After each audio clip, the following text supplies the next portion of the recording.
తెలంగాణ రాష్ట్రంలో రేవంత్ పరిపాలన అంటేనే అస్తవ్యస్తంగా తయారైంది.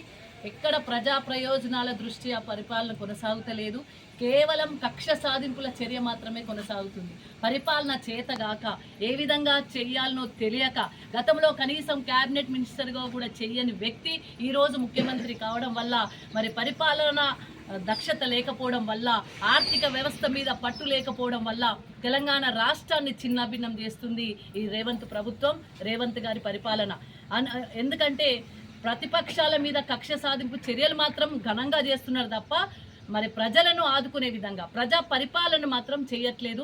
6 గ్యారంటీలు అన్నారు, 420 హామీలు ఇచ్చిండ్రు. దానిలో ఒక్కటి కూడా నెరవేర్చకుండా కనీసం రైతులను పట్టించుకోకుండా రైతులు గోడున ఏడుస్తూ ఉంటే కూడా వాళ్ళ కనీస సౌకర్యాలు కల్పించకుండా కరెంటు కూడా ఇష్టం వచ్చిన రీతిలో కరెంటు పోవడం రావడం చాలా ఇబ్బందికరమైన పరిస్థితులు ఉన్నాయి.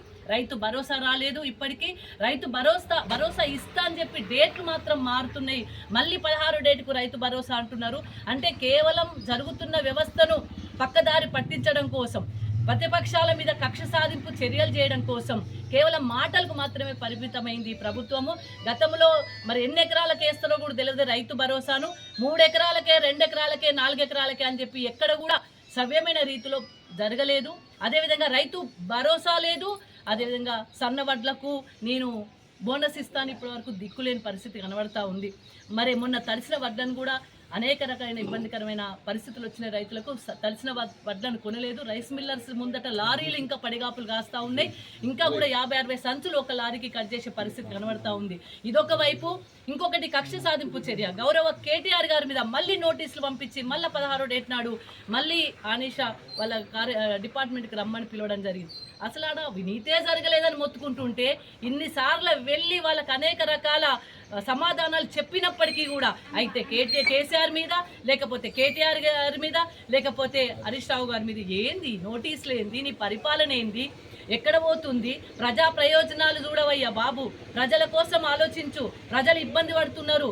తెలంగాణ రాష్ట్ర ప్రజలు ఒకప్పుడు కేసీఆర్ పాలనలో మరి అనేక రకాల మంచి అభివృద్ధి కార్యక్రమాలు చేపట్టి వారికి సంతోషాన్ని, వారి కళ్ళల్లో సంతోషాన్ని గౌరవ కేసీఆర్ గారు చూస్తే వాళ్ళ దుఃఖాన్ని ఈరోజు ముందర పడేసి ప్రతిపక్షాల మీద కక్ష సాధింపు చర్యలు చేస్తూ ఉన్నారు. అక్కడ అవినీతే లేదు. ఈ ఫార్ములా రేస్ అనేది చాలా స్పష్టంగా గౌరవ కేటీఆర్ గారు సమాధానాలు చెప్పి వచ్చినప్పటికీ కూడా మళ్ళీ నోటీసులు పంపించడం ఇది ఓన్లీ కక్ష సాధింపు చర్యగా భావిస్తా ఉన్నాం. మీరు ఎన్నైనా నోటీసులు పంపించుకోండి, ఎన్నైనా ఇబ్బందికరమైన పరిస్థితులు కలిగించుండ్రి, వాటిని ఛేదిస్తాం. మళ్ళీ తెలంగాణ రాష్ట్ర ప్రజలను మేమే ఆదుకుంటాం. గౌరవ కేసీఆర్ గారే మళ్ళీ ముఖ్యమంత్రి అవుతారు. గౌరవ కేసీఆర్ గారి ద్వారానే ఈ రాష్ట్రం మళ్ళీ ముందుకెళ్తుంది. గౌరవ కేటీఆర్ గారు, గౌరవ హరీష్ రావు గారు, కేసీఆర్ గారు నిప్పులాగా బయటకు వస్తారు. తెలంగాణ ప్రజలను ఆదుకుంటారని సందర్భంగా తెలియజేస్తూ జై తెలంగాణ, జై కేసీఆర్, జై కేసీఆర్.